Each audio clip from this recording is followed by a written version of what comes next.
బిస్మిల్లా అస్సలాము అలైకుం వరహ్మతుల్లాహి వబరకాతుహు అవుజుబిల్లాహి మినష్ షైతానిర్ రజీం బిస్మిల్లాహిర్ రహమానిర్ రహీం.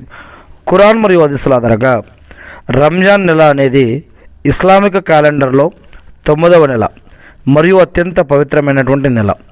ముస్లింలు ఈ నెల మొత్తం కూడా ఉపవాసాలు ఉంటారు. ఈ యొక్క ఉపవాసాలని రోజా లేదా సౌమ అని కూడా అంటారు. ఈ యొక్క నెల మొత్తం కూడా దైవ ప్రార్థనలో ఎక్కువగా గడుపుతారు.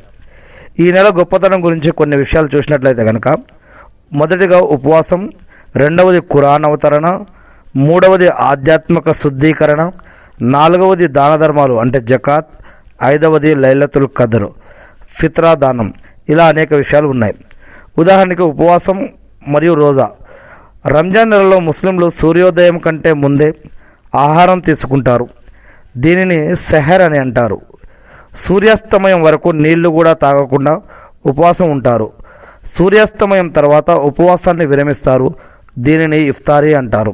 ఇఫ్తార్ అంటే సూర్యుడు ఉదయించక ముందు నుంచి సూర్యుడు మళ్ళా అస్తమించేంత వరకు కూడా ఉదయం నుండి సాయంత్రం వరకు ఏమీ తినకుండా త్రాగకుండా, అదేవిధంగా నోటి ద్వారా శరీరం ద్వారా ఎటువంటి తప్పులు చేయకుండా వారు ఈ విధంగా దీనిని ఆచరిస్తారు. ఇక రెండవది ఖురాన్ అవతరణ. ముస్లింల పవిత్ర గ్రంథం ఖురాన్ ఈ నెలలోనే అవతరించింది అని ఖురాన్లో సూరా లైలతుల్ ఖద్ర్ అనే సూరాలో ప్రత్యేకంగా చెప్పడం జరిగింది. అందుకే ఈ నెలలో ఖురాన్ చదవడం కోసం చాలా ప్రాముఖ్యత ఉంటుంది. ఈ నెలలో రాత్రులలో తరావీ నమాజులని ప్రత్యేకంగా ఆరాధిస్తారు. ఇషా నమాజ్ తర్వాత నుండి మరియు మళ్ళీ పొద్దుగాల ఫజర్ నమాజ్ లోపు ఈ యొక్క మస్జిద్లో కానీ ఇండ్ల దగ్గర కానీ జమాత్తో కానీ ఒంటరిగా కానీ ఈ యొక్క తరావీ నమాజులు అనేవి చేస్తారు. ఇక మూడవది ఆధ్యాత్మిక శుద్ధీకరణ. ఉపవాసం అంటే కేవలం ఆకలితో ఉండటం మాత్రమే కాదు, చెడు మాటలు మాట్లాడకూడదు, కోపాన్ని నియంత్రించుకోవాలి, ధ్యానం మరియు ప్రార్థనల ద్వారా మనసుని పవిత్రం చేసుకోవాలి. ఇక నాలుగవది దాన ధర్మాలు లేదా జకాత్. ఈ నెలలో పేదలకు సహాయం చేయడానికి ఎక్కువ ప్రాధాన్యత ఇస్తారు. ప్రతి ముస్లిం తన సంపాదనలో కొంత భాగాన్ని పేదలకు దానంగా ఇవ్వడాన్ని ఒక బాధ్యతగా భావిస్తారు. ఇక ఐదవది లైలతుల్ ఖద్ర్. రంజాన్ని 3 భాగాలుగా చేస్తారు. మొదటి 10 రోజులు, రెండవ 10 రోజులు, మూడవ 10 రోజులు. ఇలా చివరి 10 రోజులలో ఈ యొక్క లైలతుల్ ఖద్ర్ అనేది జరుపుకుంటారు. రంజాన్ చివరి దశకం 10 రోజుల్లో వచ్చే ఒక పవిత్రమైన రాత్రిని లైలతుల్ ఖద్ర్ అంటారు. ఈ రాత్రి చేసే ప్రార్థన 1000 నెలల కంటే 83 సంవత్సరాల కంటే ఎక్కువగా ప్రార్థన చేసినంత పుణ్యం ఆ యొక్క రోజు కనుక లభిస్తే దానిని 21, 22 వదిలేసి 23, 24 వదిలేసి 25, 26 వదిలేసి 27 ఈ విధంగా రోజు మరి ఈ యొక్క చివరి రాత్రులలో వారు ప్రయత్నిస్తారు. ఆ రాత్రి మొత్తం జాగారం ఉండి నమాజులు, ఖురాన్ చదవడం, ప్రార్థన చేయడం మరియు దేవుణ్ణి స్తుతించడం, ఇలా మస్జిద్లో లేదా ఇంట్లో ఒంటరిగా గడపడం, ఇలా అనేక విషయాలు ఈ యొక్క రాత్రులలో జరుపుతూ ఉంటారు. రంజాన్ నెల ముగియగానే మరి ఫిత్రా దానం అనేది కూడా ఉంటుంది. పండుగ నమాజ్కి ఈద్గాకి వెళ్ళేదానికంటే ముందే ఈ యొక్క ఫిత్రా అనేది కూడా చేస్తారు. రంజాన్ నెల ముగియగానే నెలవంక దర్శనం తర్వాత ఈదుల్ ఫితర్ రంజాన్ పండుగను ఎంతో వేడుకగా జరుపుకుంటారు. ఇంకా కొన్ని ముఖ్యమైన అంశాలు కూడా ఉన్నాయి. ఉదాహరణకి సహరీ అంటే పొద్దుగాల తినేటటువంటి భోజనాన్ని సహరీ అంటారు. ఉపవాసం ప్రారంభించడానికి ముందు ఈ యొక్క సహరీ అనేది ఖచ్చితంగా తినాలి. తినడానికి ఏం లేకపోతే కనీసం నీళ్లు కానీ ఖజూరు కానీ ఏదో ఒకటి తీసుకొని ఉండటం మంచిది. సూర్యోదయానికి ముందు తీసుకునే ఆహారం రోజంతా ఉపవాసం ఉండటం కోసం అవసరమైన శక్తిని ఇది ఇస్తుంది. సహరీలో శుభం ఉందని ప్రవక్త ముహమ్మద్ సల్లల్లాహు అలైహి వసల్లం గారు చెప్పి ఉన్నారు. ఇక ఉపవాసం విడిచిపెట్టాలి అంటే దీనిని ఇఫ్తారీ అంటారు.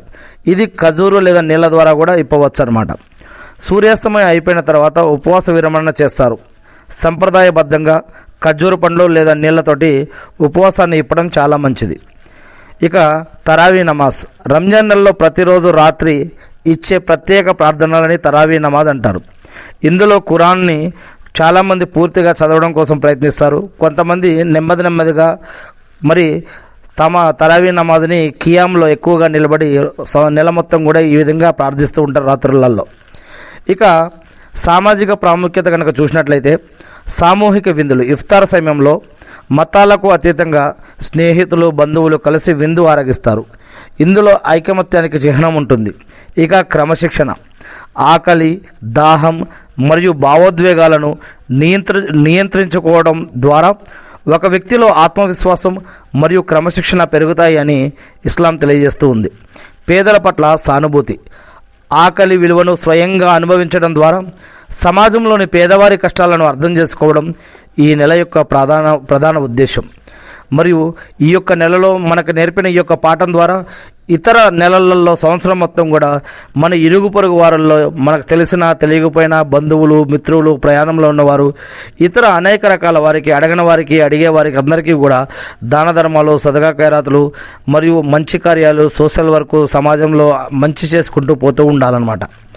చెడుల నుంచి ఆపుతూ మంచి వైపుకు ప్రయత్నిస్తూ ఉండాలి. ఇక మనం కూడా చెడుల జోలికి వెళ్లకుండా ఉండాలి.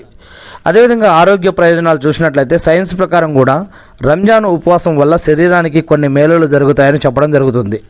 డీటాక్సిఫికేషన్, శరీరం తనను తాను శుద్ధి చేసుకునే ప్రక్రియని ఆటోపగి అంటే మెరుగు డీటాక్సిఫికేషన్ కోసం ఉపయోగపడుతుంది. ఇక జీవక్రియకు కావాల్సిన విశ్రాంతి లభిస్తుంది మరియు కొలెస్ట్రాల్ తగ్గే అవకాశం ఉంటుందని ఈనాటి సైంటిస్టులు చెప్తూ ఉన్నారు. ఇవే కాకుండా ఇంకా ఈ యొక్క రంజాన్కు సంబంధించి ఇంకా అనేక రకాల ప్రత్యేకతలు ఉన్నాయి. ఇంకా కొంతమందికి అనేక రకాల ప్రశ్నలు మరియు సమాధానాలు కూడా ఉన్నాయి. దీనికి సంబంధించి తెలుగు బుఖారీ TELUGUBUKHARI తెలుగు బుఖారీ ఛానల్లో ఇంతకుముందే మనం క్లుప్తంగా వివరంగా ఖురాన్ మరియు హదీసుల ఆధారంగా వీటి గురించి చర్చించుకోవడం జరిగింది. ఆ దేవుడు మనందరికీ కూడా ఈ యొక్క రంజాన్ యొక్క శుభాలని మనందరికీ కూడా ప్రసాదించాలని, మనందరికీ ఇహపరలోకాల్లో సాఫల్యాన్ని ప్రసాదించాలని, ప్రవక్త ముహమ్మద్ సల్లల్లాహు అలైహి వసల్లం గారిని ఆశీర్వదించమని, మనందరిని కూడా ఆశీర్వదించమని నేను మనందరి తరపున సృష్టికర్త అయిన అల్లాహ్ని ప్రార్థిస్తూ ఉన్నాను. ఆమీన్.